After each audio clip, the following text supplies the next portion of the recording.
ಇಲ್ಲಿ ಜಾಣ ಆಗ್ಬೇಕಪ್ಪ ಹಿಂಗೆ ಮಾಡಿದ್ರೆ ಹೆಂಗೆ ಸರಿ ಅಣ್ಣನ ಮನಸ್ಸು ಸರಿ. ಈಗ ಬೆಳಗ್ಗೆಯಿಂದನೂ ಅವರೇ ಕೆಲಸ ಸ್ಟಾರ್ಟ್ ಮಾಡಿದ್ದಾರೆ. ಇವಾಗೆಲ್ಲ ಹಾಸಿಗೆ ಕೂಡ ಎಲ್ಲ ಮಡಿಸ್ತಾ ಇದ್ದಾರೆ. ಮತ್ತು ಅಜ್ಜು ಎದ್ದಿರಲಿಲ್ಲ, ಮಲ್ಕೊತೀನಿ ಅಂತ ಹೇಳ್ದೆ. ಅದಕ್ಕೋಸ್ಕರ ಮತ್ತೆ ಅವನನ್ನು ಎತ್ತಿ ಅಲ್ಲಿ ಸೈಡಲ್ಲಿ ಹಾಕ್ತಾ ಇದ್ದಾರೆ. ಇವತ್ತು ಏನಕ್ಕಪ್ಪ ಅವರೇ ಎಲ್ಲ ಕೆಲಸ ಮಾಡ್ತಿದ್ದಾರೆ ಅಂದರೆ, ನನಗೆ ಮೊನ್ನೆ ನೀರು ತರಬೇಕಾದ್ರೆ ಬಿದ್ದು ಸ್ವಲ್ಪ ಕಾಲು ನೋವಾಗಿತ್ತು. ನಿನ್ನೆಯಿಂದ ನೋವು ಸ್ವಲ್ಪ ಜಾಸ್ತಿ ಆಗಿದೆ ಕಾಲು. ಹಾಗಾಗಿ ನಾನು ಕೆಲಸ ಮಾಡೋದಕ್ಕೆ ಹೋದರೆ ಬೇಡ ಅಂತ ಹೇಳ್ತಿದ್ದಾರೆ. ದಿನ ನೀನೇ ಮಾಡ್ತೀಯ ಕೆಲಸ, ಇವತ್ತಾದರೂ ಒಂದು ದಿವಸ ರೆಸ್ಟ್ ಮಾಡ್ಕೋ, ನೋಡೋಣ, ಕಾಲು ಬೇರೆ ನೋವಾಗಿದೆ, ನಾನು ಮಾಡ್ತೀನಿ, ನಾನು ಕೆಲ್ಸಕ್ಕೆ ಹೋಗೋವರೆಗೂ ನಾನು ಮಾಡ್ತೀನಿ, ನೀನು ಆರಾಮಾಗಿರು ಅಲ್ಲಿವರೆಗೂ, ಮತ್ತು ಊಟಕ್ಕೆ ಏನು ಬೇಕು ಅದನ್ನು ಬೇಕಾದ್ರೆ ನಾನು ತಂದು ಕೊಡ್ತೀನಿ, ಇಲ್ಲಾಂದರೆ ಬಂದುಬಿಟ್ಟಾಗಲಿ ನಾನು ಮಾಡ್ತೀನಿ ಅಂತ ಹೇಳಿದರು. ಅಮ್ಮ ಮನೇಲಿಲ್ಲ, ಅಮ್ಮ ಹೋದರು ವ್ಯಾಪಾರಕ್ಕೆ, ಮತ್ತು ಅದೇ ಬಟ್ಟೆ ವ್ಯಾಪಾರಕ್ಕೆ ಹೋಗಿದ್ದಾರೆ. ಅವ್ರು ಬರೋದು ಸಂಜೆ ಆಗುತ್ತೆ. ಹಾಗಾಗಿ ನಮ್ಮ ಮನೆಯವರೇ ಎಲ್ಲ ಕೆಲಸ ಮಾಡ್ತಾಯಿದ್ದಾರೆ. ತುಂಬಾ ಖುಷಿ ಆಗ್ತಾಯಿದೆ. ಏನಕ್ಕಂತ ಹೇಳಿದರೆ, ನಾವು ಸುಖದಲ್ಲಿದ್ದಾಗ ಎಲ್ಲರೂ ಕೂಡ ನಮ್ಮ ಪ್ರೀತಿನ ಮತ್ತು ನಮ್ಮ ಸುಖದಲ್ಲಿ ಎಲ್ಲರೂ ಭಾಗಿಯಾಗ್ತಾರೆ. ಆದರೆ ನಾವು ನೋವಲ್ಲಿದ್ದಾಗ, ನಮ್ಮ ಕಷ್ಟದಲ್ಲಿದ್ದಾಗ ಭಾಗಿಯಾಗೋದು ಮತ್ತು ನಮ್ಮನ್ನು ಅರ್ಥ ಮಾಡ್ಕೊಳೋರ ತುಂಬಾ ರೇರ್ ಅಂತಲೇ ಹೇಳ್ಬೋದು. ನನಗೆ ಇಂಥ ಗಂಡ ಸಿಕ್ಕಿರೋದು ನಂಗೆ ತುಂಬಾ ಖುಷಿ. ಆ್ಯಂಡ್ ತುಂಬಾ ಪುಣ್ಯ ಮಾಡಿದ್ದೀನಿ ಅಂತಲೇ ಹೇಳ್ಬೋದು. ಪ್ರತಿಯೊಂದು ವಿಷಯದಲ್ಲೂ ನನ್ನನ್ನು ಅರ್ಥ ಮಾಡ್ಕೋತಾರೆ. ನಾನು ಬಾಯ್ಬಿಟ್ಟು ಹೇಳದೇ ಇದ್ದರೂ ಕೂಡ ಅವರು ಅರ್ಥ ಮಾಡಿಕೊಂಡು ನನಗೇನು ಅನಿಸುತ್ತೆ ಅನ್ನೋದನ್ನ ಅವರು ಅರ್ಥ ಮಾಡ್ಕೊಂಡು ಅದ್ರ ಥರನೇ ನಡ್ಕೋತಾರೆ. ಹಾಗೆ ನಾನೇನಾದರೂ ಸ್ವಲ್ಪ ನನಗೆ ಹುಷಾರಿಲ್ಲ ಅಂತ ಹೇಳಿದರೂ ಕೂಡ ಅವ್ರು ನೀನೇನು ಮಾಡಬೇಡ, ನೀನು ಆರಾಮಾಗಿ ಕೂತ್ಕೊ ಅಂತಂದು ಇದು ಮಾಡ್ತಾರೆ. ನಾನು ಟಿಫನ್ನು ಕರೆಕ್ಟ್ ಟೈಮಿಗೆ ಮಾಡೋದಿಲ್ಲ, ಊಟ ಆಗಲಿ ಟಿಫನ್ ಆಗಲಿ ನನಗೆ ಯಾವಾಗ ತಿಳಿಯುತ್ತೆ ಅವಾಗ ಮಾಡ್ತಿರ್ತೀನಿ. ಆದರೆ ಅವ್ರು ತುಂಬಾ ಬೈತಿರ್ತಾರೆ, ನೀನು ಈ ರೀತಿ ಮಾಡಬೇಡ, ನೆಗ್ಲೆಕ್ಟ್ ಮಾಡಬೇಡ, ತುಂಬಾ ನೀನು ಸಫರ್ ಮಾಡ್ತೀಯ, ನಿನ್ಗೆ ಹುಷಾರಿಲ್ದಂಗೆ ಆಗ್ಬಿಡುತ್ತೆ, ಏನಕ್ಕೆ ಈ ಥರ ಮಾಡ್ತೀಯ ಅಂತ ಹೇಳಿ ಎಷ್ಟೋ ಸಲ ಬೈತಾರೆ. ಒಂದು ಸಲ ಹೊಡೆದೇ ಬಿಟ್ಟಿದ್ದಾರೆ ಊಟದ ಕಾಲಾಗೆ. ಮೊನ್ನೆ ತಾನೇ ಹೊಡೆದಿದ್ದಾರೆ. ನಿನಗೆ ಮೊನ್ನೆ ತಾನೇ ಲೋ ಬಿ ಪಿ ಆಗಿತ್ತು ಮತ್ತು ಊಟ ಬಿಟ್ಟು ತುಂಬಾ ನಿನ್ಗೆ ವೀಕ್ನೆಸ್ ಆಗಿತ್ತು, ಅದು ಗೊತ್ತಿದ್ರು ನೀನು ಊಟ ಬಿಟ್ಟಿದ್ದೀಯಲ್ಲ ಅಂತ ಹೇಳಿಬಿಟ್ಟು ಹೊಡೆದ್ಬಿಟ್ರು ಒಂದು ಏಟು. ಆಮೇಲೆ ಅವರೇ ಮುದ್ದು ಮಾಡಿ ಅವರೇ ಊಟ ಮಾಡಿಸಿದ್ರು. ನಂಗೆ ತುಂಬ ಖುಷಿ ಆಯಿತು. ಅವರು ಸಿಟ್ಟಲ್ಲೂ ಅವ್ರ ಪ್ರೀತಿನ ತೋರಿಸ್ತಾರೆ, ಅದು ನಂಗೆ ತುಂಬ ಖುಷಿ. ಇಷ್ಟಪಟ್ಟು ಮದುವೆ ಆಗಿದ್ದೀನಿ. ಇಷ್ಟಪಟ್ಟು ಮದುವೆ ಆಗಿರೋರು ಎಷ್ಟೋ ಜನ ಬೇರೆ ಆಗಿದ್ದಾರೆ ಮತ್ತು ತುಂಬ ಕಿತ್ತಾಡ್ತಾರೆ ಅಂತಂದೆಲ್ಲ ಹೇಳ್ತಾರೆ. ನಮ್ಮ ವಿಷಯದಲ್ಲಿ ಅದು ನಿಜವಾಗ್ಲೂ ನಾನು ಸುಳ್ಳು. ನಾವು ಕಿತ್ತಾಡ್ತೀವಿ ಇಲ್ಲ ಅಂತ ಅಲ್ಲ, ಆದರೆ ಕಿತ್ತಾಡುವಷ್ಟೇ ಜಾಸ್ತಿ ಪ್ರೀತಿ ಮಾಡ್ತೀವಿ. ಒಬ್ರನ್ನೊಬ್ರನ್ನ ಬಿಟ್ಕೊಡಲ್ಲ. ನಮ್ಮ ಮನೆಯವ್ರಂತೂ ಮೊದಲೇ ನಾನು ಬಿಟ್ಕೊಡಲ್ಲ, ಏನೇ ಕಾರಣ ಆಗಿರ್ಬೋದು. ಅದು ಯಾವುದೇ ವಿಷಯದಲ್ಲಿ ನಾನು ಏನಾದರೂ ಸಿಕ್ಕಾಕೊಂಡ್ಬಿಟ್ರೆ, ಇವಾಗ ಏನಾದರೂ ಒಂದು ಕೆಲಸ ಮಾಡ್ಬೇಕಾದ್ರೆ ಎಡ್ವರ್ಟ್ ಮಾಡಿರ್ತೀನ, ಅದನ್ನು ತನ್ನ ಮೇಲೆ ಹಾಕ್ಕೋತಾರೆ, ಇಲ್ಲ ನಾನು ಮಾಡಿದ್ದೆ ಆ ಥರ ಅಂತ ಹೇಳಿಬಿಡ್ತಾರೆ ನಮ್ಮ ಅಮ್ಮಂಗೆ. ಇವಾಗಲೂ ಕೂಡ ನನ್ನ ಚಿಕ್ಕ ಮಗು ಥರನೇ ನೋಡ್ಕೋತಾರೆ. ತುಂಬಾ ಖುಷಿಯಾಗುತ್ತೆ ಈ ಥರ ಗಂಡ ಸಿಕ್ಕಿರೋದಕ್ಕೆ. ಇವಾಗ ಕಸ ಎಲ್ಲ ಗೂಡಿಸಿದ್ರು, ಕಸ ಗೂಡಿಸ್ಬಿಟ್ಟು ಮತ್ತು ಅವನು ಬೇಡ ನಾನು ಮಲ್ಕೊಳೋದಿಲ್ಲ ಅಂತ ಹೇಳ್ದ. ಮತ್ತು ಹಾಸಿಗೆ ಎಲ್ಲ ತೆಗೆದ್ರು. ಹಾಗೆ ಅವ್ರು ಬ್ರಷ್ ಮಾಡ್ತೀನಿ ಅಂತ ಹೇಳಿದ್ದಕ್ಕೆ ಅವರಿಗೆ ಪೇಸ್ಟೆಲ್ಲ ಹಚ್ಕೊಟ್ಟಿದ್ದಾರೆ. ಬ್ರಷ್ ಮಾಡೋದಕ್ಕೆ ಇಬ್ಬರು ಕೂಡ ಅಲ್ಲಿಂದ ಇಲ್ಲಿಗೆ ಓಡಾಡ್ತಾ ಇದ್ದಾರೆ. ನಾನು ಸುಮ್ಮನೆ ಕೂತಿದ್ದೀನಿ. ಅವ್ರ ಪಾಡಿ ಪಾಪ ಎಲ್ಲ ಕೆಲಸ ಮಾಡ್ಕೋತಿದ್ದಾರೆ. ನನಗೇನು ಮಾಡೋದಕ್ಕೆ ಬಿಡ್ತಾ ಇಲ್ಲ. ನಾನು ಹೇಳ್ತಿದ್ದೀನಿ ಬೇಡ ಬಿಡಿ ನಾನು ಮಾಡ್ಕೋತೀನಿ ಅಂತ ಹೇಳಿದ್ರು ಕೇಳ್ತಾ ಇಲ್ಲ. ಡೈಲಿ ಇದ್ದೇ ಇದೆ ಕೆಲಸ, ನೀನು ಮಾಡ್ತಿರ್ತೀಯ, ಇವತ್ತೊಂದು ದಿವಸ ನಾನು ಮಾಡ್ತೀನಿ ಬಿಡು, ಏನೂ ಆಗೋದಿಲ್ಲ ಅದರಲ್ಲೇನು ಅಂತ ಹೇಳಿದರು. ಏನು ಹೇಳಿದ್ರು ಅವ್ರು ಕೇಳ್ತಾ ಇಲ್ಲ. ಸರಿ ಬಿಡು ಅಂತ ಹೇಳ್ಬಿಟ್ಟು ನಾನು ಸುಮ್ಮನಾದೆ. ಆದರೆ ಹುಷಾರಿಲ್ಲದೆ ಇರೋ ಟೈಮಲ್ಲಿ ಮಾತ್ರ ನಂಗೆ ತುಂಬಾ ಹೆಲ್ಪ್ ಮಾಡ್ತಾರೆ. ಒಂದು ಸಲ ಹುಷಾರಿದ್ದರೂ ಕೂಡ ನಂಗೆ ಹೆಲ್ಪ್ ಮಾಡ್ತಾರೆ. ಏನಾದರೂ ಅಡುಗೆ ಮಾಡೋದಕ್ಕೆ ಆಗಲಿ ಮತ್ತು ಒಂದಿಷ್ಟು ಮಕ್ಕಳು ನೋಡ್ಕೊಳೋದ್ರಲ್ಲಾಗಲಿ ನಂಗೆ ತುಂಬ ಹೆಲ್ಪ್ ಮಾಡ್ತಾರೆ ನಮ್ಮ ಮನೆಯವರು. ಎಲ್ಲದಕ್ಕೂ ಸಪೋರ್ಟಿವ್ ಆಗಿ ನಿಂತ್ಕೋತಾರೆ. ಓಕೆ ನಿನಗೆ ಅನಿಸುತ್ತಾ ನಿನಗೆ ಈ ಥರ ಮಾಡಿದ್ರೆ ನಿನಗೆ ಸ್ಯಾಟಿಸ್ಫ್ಯಾಕ್ಷನ್ ಆಗುತ್ತೆ ಅಂತಂದು, ಓಕೆ ಆ ರೀತಿ ಮಾಡು ಅಂತ ಹೇಳ್ತಾರೆ. ತುಂಬಾ ಖುಷಿ ಆಗುತ್ತೆ. ಅವರು ಪ್ರತಿಯೊಂದರಲ್ಲಿ ನಂಗೆ ಸಪೋರ್ಟ್ ಮಾಡ್ತಾರೆ. ಮತ್ತು ನಂದು ಏನಾದರೂ ತಪ್ಪಾಯಿತು ಅದರಲ್ಲಿ ಆ ವಿಷಯದಲ್ಲಿ ಅಂತ ಹೇಳಿದರೆ ಅವ್ರು ಬೈಯೋದಿಲ್ಲ. ಅವರು ಫಸ್ಟ್ ಹೇಳ್ತಾರೆ, ನೀನು ಈ ರೀತಿ ಮಾತಾಡಬಾರ್ದಾಗಿತ್ತು, ಈ ರೀತಿ ಮಾಡಬಾರ್ದಾಗಿತ್ತು, ಈ ರೀತಿ ಮಾಡಿದರೆ ಚೆನ್ನಾಗಿತ್ತು ಅಂತ ಹೇಳಿ ನನಗೆ ಸಜೆಷನ್ ಮಾಡ್ತಾರೆ. ಅದರಲ್ಲೇ ನಾನು ತಿಳ್ಕೊಬೇಕು ಅವರು ಎಷ್ಟು ಸಿಟ್ಟು ಬಂದ್ರೂ ಕೂಡ ನನ್ನ ಮೇಲೆ ಹಾಕೋದಿಲ್ಲ. ಒಂದೊಂದ್ಸಲ ನನ್ನ ಮಕ್ಕಳಿಗೆ ಕೂಡ ಹೊಡೆದ್ಬಿಡ್ತಾರೆ ಸಿಟ್ಟು ಬಂದಾಗ. ಆದರೆ ನನಗೆ ಒಂದೇಟು ಹೊಡೆದಿಲ್ಲ. ಆದರೆ ಊಟದ ಕಾಲಾಗ ಮಾತ್ರ ಮೊನ್ನೆ ತಾನೇ ಹೊಡೆದಿದ್ದಾರೆ. ಅದು ಒಂದು ಮಾತ್ರ ಬಿಟ್ಟರೆ ಇನ್ನು ಎದಕ್ಕೂ ಅವರು ನನಗೆ ಒಂದೇಟು ಕೂಡ ಹೊಡೆಯೋದಿಲ್ಲ. ಇವಾಗ ಎಲ್ಲ ಕಸ ಗುಡಿಸಿದ್ರು ಪಾಪ, ಅವರೇ ಎಲ್ಲ ಕಸ ಗುಡಿಸ್ತಾ ಇದ್ದಾರೆ. ಭ್ರಮರ ಎಲ್ಲ ಓಡಾಡ್ತಾ ಇದ್ದಾಳೆ. ಅಜ್ಜುದು ಬೇರೆ ಹೋಮ್ವರ್ಕ್ ತುಂಬ ಇದೆ, ಅವನದು ಹೋಮ್ವರ್ಕ್ ಮಾಡಿಸ್ಬೇಕು. ನಾಳೆ ಹೆಂಗಿದ್ರು ನಮಗೆ ಸಂಡೇ ಒಂದು ದಿವಸ ರೆಸ್ಟ್ ಸಿಗುತ್ತಲ್ಲ ಅವನಿಗೆ, ಅವಾಗೆಲ್ಲ ಮಾಡಿಸ್ಬೋದಂತ ಹೇಳ್ಬಿಟ್ಟು ನಾನು ಸುಮ್ಮನಾದೆ. ಮತ್ತು ಅವ್ನದು ಸ್ಕೂಲ್ ಬಂದುಬಿಟ್ಟು ಏನಕ್ಕೆ ಈಗ ಅಡ್ಮಿಷನ್ ಮಾಡಿಸಿದ್ರೆ ಅಂತೆಲ್ಲ ನೀವು ಕೇಳಿದ್ರಿ. ಅಡ್ಮಿಷನ್ ಬಂದುಬಿಟ್ಟು ಇವಾಗ ಆಲ್ರೆಡಿ ಎಲ್ಲ ಸ್ಕೂಲ್ಗಳಲ್ಲೂ ಓಪನ್ ಆಗಿದೆ. ಈ ನೆಕ್ಸ್ಟ್ ವೀಕಿಂದ ಎಕ್ಸಾಮ್ಸ್ಗಳು ಎಲ್ಲ ನಡೀತಾವೆ. ಮತ್ತು ಎಕ್ಸಾಮ್ಸ್ ನಡೆದು 1 ವೀಕ್ ಅಷ್ಟೇ ಮಕ್ಕಳಿಗೆ ರೆಸ್ಟ್ ಕೊಟ್ಟು ನೆಕ್ಸ್ಟ್ ಏಪ್ರಿಲ್ 19ರಿಂದ ಏನೋ ಸ್ಕೂಲ್ ಓಪನ್ ಆಗುತ್ತೆ ಅಂತ ಹೇಳಿ ಎಲ್ಲ ಸ್ಕೂಲ್ಗಳಲ್ಲೂ ಕೂಡ ಹೇಳ್ತಾ ಇದ್ದಾರೆ. ಹಾಗಾಗಿ ನಾನು ಇವಾಗ ಅಡ್ಮಿಷನ್ ಮಾಡಿಸಿದ್ದು. ಬೇಕಾದ್ರೆ ನೀವು ಯಾವ ಸ್ಕೂಲಲ್ಲಿ ಹೋಗಿ ಕೇಳಿದ್ರು ಕೂಡ ಹೇಳ್ತಾರೆ ಅಡ್ಮಿಷನ್ ಆಲ್ರೆಡಿ ಓಪನ್ ಆಗಿದೆ. ಅದಕ್ಕೋಸ್ಕರ ನಾವು ಅಡ್ಮಿಷನ್ ಮಾಡಿಸ್ದೆ ಅಷ್ಟೇ. ಇವಾಗ ನಮ್ಮ ಮನೆಯವ್ರು ನೆಲ ಒರೆಸ್ತಾ ಇದ್ದಾರೆ.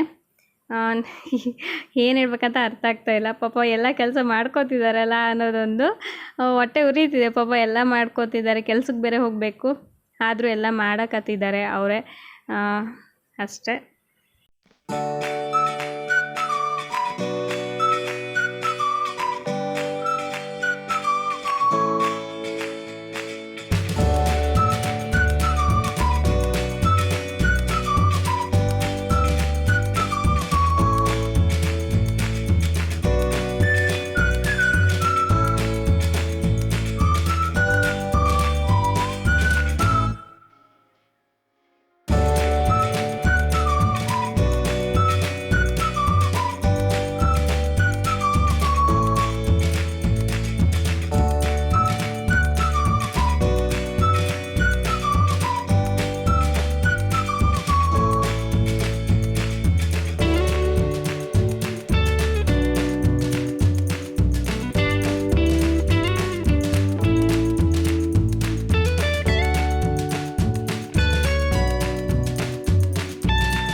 ಸರಿ ಆಮೇಲೆ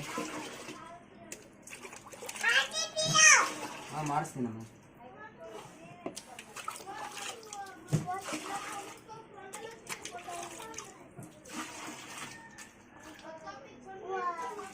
ಅಪ್ಪ ಭ್ರಮರ ಸುತ್ತೈತಮ್ಮಿ, ಕೊಡಮ್ಮ ತಣ್ಣೀರು ಹಾಕೋಣ ಸಾಯಂಕಾಲ. ಸರಿ ತಣ್ಣೀರು ಹಾಕೋಣ.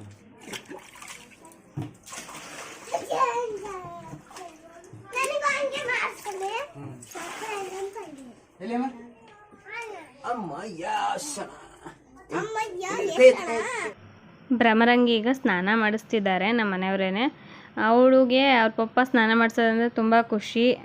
ಅಜ್ಜಿಗಾದರೂ ಅಷ್ಟೇ, ಅವ್ರ ಪಪ್ಪ ಸ್ನಾನ ಮಾಡಿಸಿದ್ರೆ ತುಂಬ ಇಷ್ಟಪಟ್ಟು ಮಾಡ್ಕೋತಾನೆ. ಮತ್ತು ನನಗೂ ಮಾಡಿಸು ಅಂತ ಹೇಳ್ತಿರ್ತಾನೆ. ನನಗೆ ಅಷ್ಟೊಂದು ಇಷ್ಟ ಅವ್ರ ಪಪ್ಪ ಮಾಡಿಸೋದು. ಇವಾಗ ಅವ್ರ ಪಪ್ಪನೇ ಎಲ್ಲ ಸ್ನಾನ ಮಾಡಿಸ್ತಿದ್ದಾರೆ. ಅವನು ಸುಮ್ಮನೆ ನಿಂತ್ಕೊಂಡು ನೋಡ್ತಿದ್ದಾನೆ. ಮತ್ತು ಭ್ರಮರ ಮಾತ್ರ ಫುಲ್ ಖುಷಿಯಾಗಿಬಿಟ್ಟಿದ್ದಾಳೆ. ಅವಳಿಗೆ 1 ಬಕೆಟ್ ಅಲ್ಲ 2 ಬಕೆಟ್ ನೀರು ಹಾಕಿದ್ರು ಸುಮ್ಮನೆ ಸ್ನಾನ ಮಾಡ್ತಾಳೆ.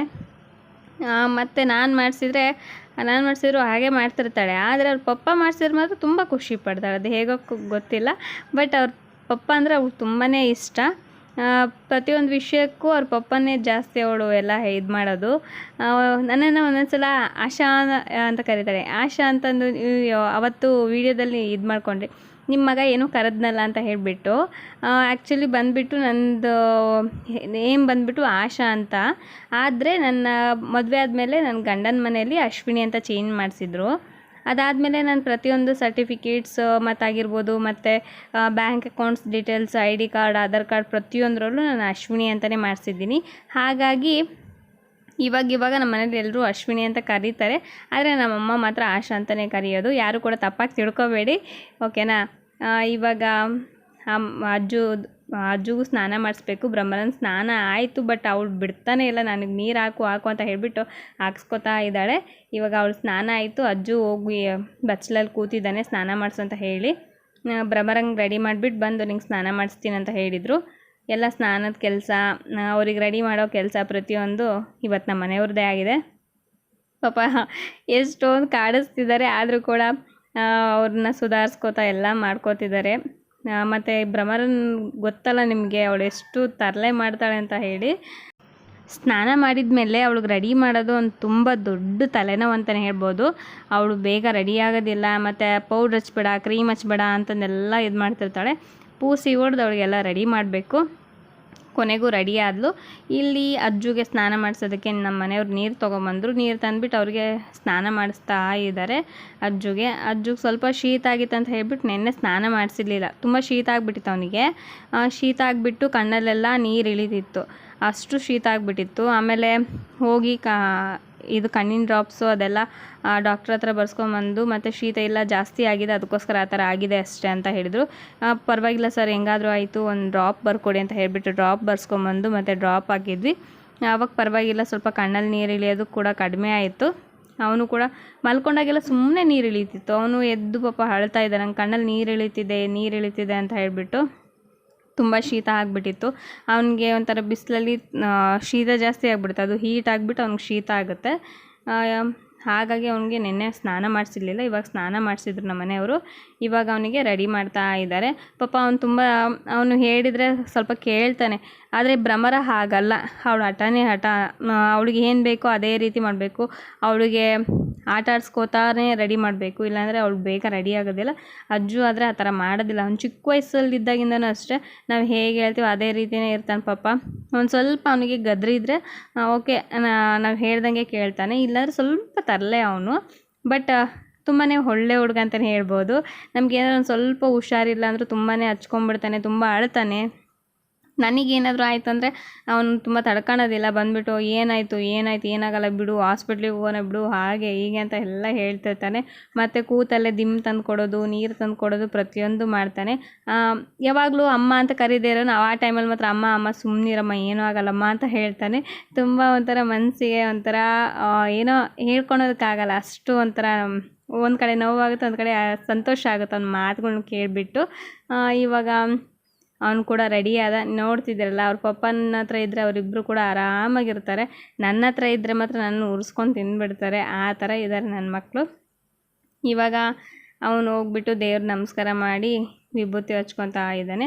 ಅವ್ರ ಪಪ್ಪನೇ ಹೋಗಿ ಬೇಡ ನಾನೇ ಹಚ್ತೀನಿ, ಸರಿಗೆ ಹಚ್ಕೊಳೋದಿಲ್ಲ ಅಂತ ಹೇಳ್ಬಿಟ್ಟು ಅವರೇ ಹಚ್ಚಿದ್ರು. ಅವನಿಗೆ ಸ್ನಾನ ಮಾಡಿದ ತಕ್ಷಣ ಹೋಗ್ಬಿಟ್ಟು ದೇವ್ರ ನಮಸ್ಕಾರ ಮಾಡೋದು ಅಂದರೆ ತುಂಬ ಇಷ್ಟ, ಮತ್ತು ಯಾವಾಗಲೂ ಅದೇ ರೀತಿಯೇ ರೂಢಿ ಮಾಡಿದ್ದೀವಿ ನಾವು. ಇವಾಗ ಅವ್ರ ಪಪ್ಪ ಸ್ನಾನಕ್ಕಂತ ನೀರು ಹಾಕ್ಕೋತಾ ಇದ್ದಾರೆ. ಇಬ್ಬರದು ಸ್ನಾನ ಆಯಿತು, ಹಾಗಾಗಿ ಅವ್ರೀಗ ಸ್ನಾನ ಮಾಡೋದಕ್ಕಂತ ನೀರು ತೊಳ್ಕೊತಾ ಇದ್ದಾರೆ.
ದೇವ್ರಿಗೆ ದೀಪ ಹಚ್ಚಿದ್ದಾಯಿತು. ಇವಾಗ ಭ್ರಮರ ಬಂದುಬಿಟ್ಟು ನಾನು ಹಚ್ತೀನಿ ಅಂತ ಹೇಳಿ ಅವ್ರ ಪಪ್ಪನ ಹತ್ರ ಊದು ಕಡ್ಡಿ ಕಸ್ಕೊಂಡು ಗಂಟೆ ಕಸ್ಕೊಂಡು ಅವಳು ಬೆಳಗ್ತಾ ಇದ್ದಾಳೆ.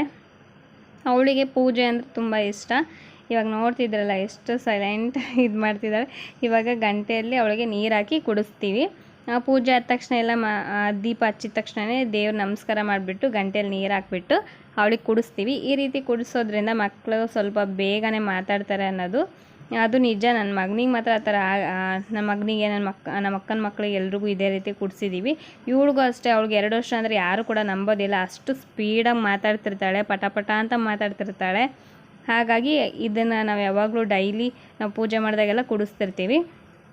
ಇವಾಗ ನಮ್ಮ ಮನೆಯವ್ರು ನೀರು ತರೋದಕ್ಕೆ ಹೋಗಿದ್ದರು. ಬೋರ್ ನೀರು ಅಂದರೆ ಇದು ಟ್ಯಾಂಕಿ ನೀರು ಅಂತಾರಲ್ಲ, ಬೋರ್ ನೀರು, ಅದನ್ನು ಡೈಲಿ ಯೂಸಿಗೆ ಬೇಕು. ಇವಾಗ ನಮ್ಮ ಕಡೆ ಹೆಂಗಂದರೆ ಒಂದಿನ 10 ದಿನಕ್ಕೊಮ್ಮೆ ನೀರು ಬಿಡ್ತಾನೆ, ಇಲ್ಲ 15 ದಿನಕ್ಕೊಮ್ಮೆ, ಇಲ್ಲ 11 ದಿನಕ್ಕೊಮ್ಮೆ ಇವಾಗ ನೀರು ಬಿಡೋದಕ್ಕೆ ಸ್ಟಾರ್ಟ್ ಮಾಡಿದ್ದಾನೆ. ಒಂದೊಂದು ಸಲ 8 ದಿನಕ್ಕೆಲ್ಲ ಬಿಟ್ಬಿಡ್ತಾನೆ. ಹೇಳೋದಕ್ಕಾಗಲ್ಲ, ಬಿಸಿಲು ಜಾಸ್ತಿ ಆದಂತೆಲ್ಲ ಇಲ್ಲಿ ಸ್ವಲ್ಪ ನೀರಿಂದು ಪ್ರಾಬ್ಲಮ್ಸ್ ತುಂಬಾ ಆಗ್ತಿರುತ್ತೆ ದಾವಣಗೆರೆಲಿ. ಅದು ದಾವಣಗೆರೆ 1 ತುಂಬ ಆಗುತ್ತೆ, ಅದು ದಾವಣಗೆರೆ 2 ಅಷ್ಟು ಆಗೋದಿಲ್ಲ ಅಂತ ಅನಿಸುತ್ತೆ. ಏನಕ್ಕಂದರೆ ಅದು ಅಫಿಷಿಯಲ್ಸ್ ಏರಿಯಾ. ಸ್ವಲ್ಪ ಏನಾದರೂ ಆಯಿತು ಅಂದರೆ ಅವರು ಯಾರನ್ನಾದ್ರೂ ಕಾಂಟ್ಯಾಕ್ಟ್ ಮಾಡಿ ಇದು ಮಾಡ್ತಾರೆ. ಬಟ್ ಈ ಕಡೆ ಎಲ್ಲ ಯಾರು ಕೂಡ ಯಾರನ್ನೂ ಕಾಂಟ್ಯಾಕ್ಟ್ ಮಾಡೋದಿಲ್ಲ. ಅವ್ರು ಯಾವಾಗ ಬಿಡ್ತಾರೋ ಆವಾಗಲೇ ಪಾಪ ಹಿಡ್ಕೊಂಡು ಕುಡಿತಾರೆ.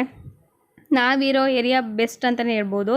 ಏನಕ್ಕಂತ ಹೇಳಿದ್ರೆ 8 ದಿನಕ್ಕೆ 10 ದಿನಕ್ಕೆ ಬಿಡ್ತಾರೆ. ಬಟ್ ನಾವಿರೋ ಏರಿಯಾದಿಂದ ಸ್ವಲ್ಪ ಮುಂದೆ ಹೋದರೆ 15 ದಿನಕ್ಕೊಮ್ಮೆ ನೀರು ಬಿಡ್ತಾರೆ ಅಂತ ಹೇಳ್ತಾರೆ. ಪಾಪ ಅವರು ಹೇಗೆ ಜೀವನ ಮಾಡ್ತಾರೋ ಗೊತ್ತಿಲ್ಲ. ಮತ್ತು ಆ ಥರ ಇದ್ದಾಗ ಇವಾಗ ಬೋರ್ ನೀರೆಲ್ಲ ಯೂಸ್ ಮಾಡ್ತೀವಲ್ಲ, ಅದೇ ಇದಾಗುತ್ತೆ ನಮಗೆ. ಅದರಿಂದನೇ ಸ್ವಲ್ಪ ನಮಗೆ ನೀರು ಉಳಿತಾಯ ಆಗುತ್ತೆ. ಬೋರ್ ನೀರು ಯೂಸ್ ಮಾಡ್ತೀವಿ ಬಟ್ಟೆಗೆ, ಪಾತ್ರೆಗಳಿಗೆ ಎಲ್ಲ ತೊಳೆಯೋದಕ್ಕೆ, ಮತ್ತು ಅಂಗಳ ತೊಳೆಯೋಕ್ಕೆಲ್ಲ ಅದನ್ನೇ ಯೂಸ್ ಮಾಡ್ತೀವಿ.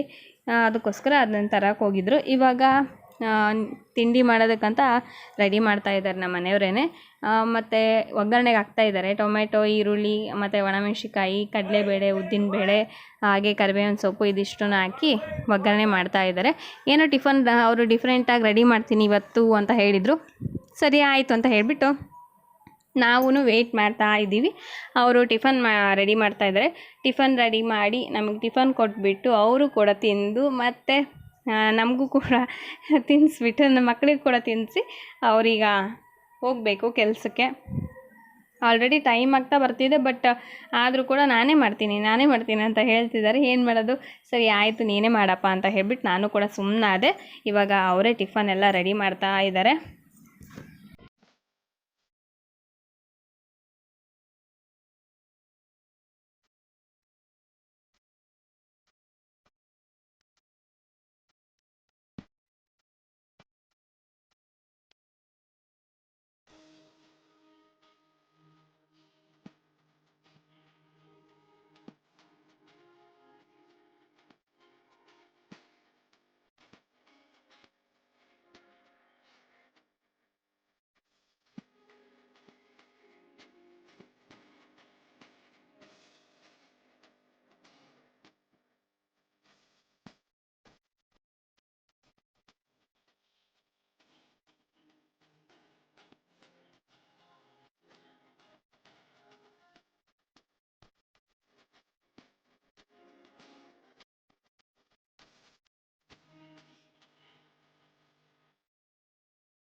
ಈಗ ಒಗ್ಗರಣೆ ಕೂಡ ಎಲ್ಲ ರೆಡಿ ಆಯಿತು. ತುಂಬಾ ಚೆನ್ನಾಗಿ ಇವತ್ತು ಟಿಫನ್ ಮಾಡಿದರು, ತುಂಬ ಇಷ್ಟ ಆಯಿತು. ಎಲ್ಲರೂ ಕೂಡ ಟಿಫನ್ನ ಇಷ್ಟಪಟ್ಟು ತಿಂದ್ವಿ, ಹಾಗೆ ಅವರು ಕೂಡ ತಿಂದರು. ಇವಾಗ ಟೈಮ್ ಬಂದುಬಿಟ್ಟು 10:30 ಆಗಿದೆ. ಪಾಪ ಅವರು ಕೂಡ ಹೋಗ್ಬೇಕಲ್ವ ಡ್ಯೂಟಿಗೆ, ಅದಕ್ಕೋಸ್ಕರ ಅವರು ಕೂಡ ಪಾಪ ರೆಡಿ ಆಗ್ತಾ ಇದ್ದಾರೆ. ರೆಡಿಯಾಗಿ ಅವ್ರ ಡ್ಯೂಟಿಗೆ ಅವ್ರು ಹೋಗ್ತಾರೆ, ನನ್ನ ಡ್ಯೂಟಿ ನಾನು ಮಾಡ್ಕೋಬೇಕು. ಏನು ಡ್ಯೂಟಿ ಇಲ್ಲ, ಪಾಪ ಆಲ್ಮೋಸ್ಟ್ ಎಲ್ಲ ಕೆಲಸನೂ ಕೂಡ ಮುಗಿಸಿದ್ದಾರೆ. ಸೊ ಇವತ್ತಿನ ವ್ಲಾಗ್ ಇದಾಗಿತ್ತು. ನಿಮ್ಮೆಲ್ರಿಗೂ ಇಷ್ಟ ಆಗಿದೆ ಅಂತ ಅನ್ಕೋತೀನಿ ಫ್ರೆಂಡ್ಸ್. ಇಷ್ಟ ಆಗಿದ್ರೆ ಪ್ಲೀಸ್ ಲೈಕ್ ಮಾಡಿ, ಓಕೆನಾ? ನಿಮ್ಗೆ ಹೇಗೆ ಅನಿಸ್ತು ಅಂತ ಹೇಳ್ಬಿಟ್ಟು ಕಾಮೆಂಟ್ ಮಾಡಿ ತಿಳಿಸಿ. ಸೊ ನೆಕ್ಸ್ಟ್ ವ್ಲಾಗಲ್ಲಿ ಮತ್ತೆ ಸಿಗೋಣ. So please keep watching my channel and bye.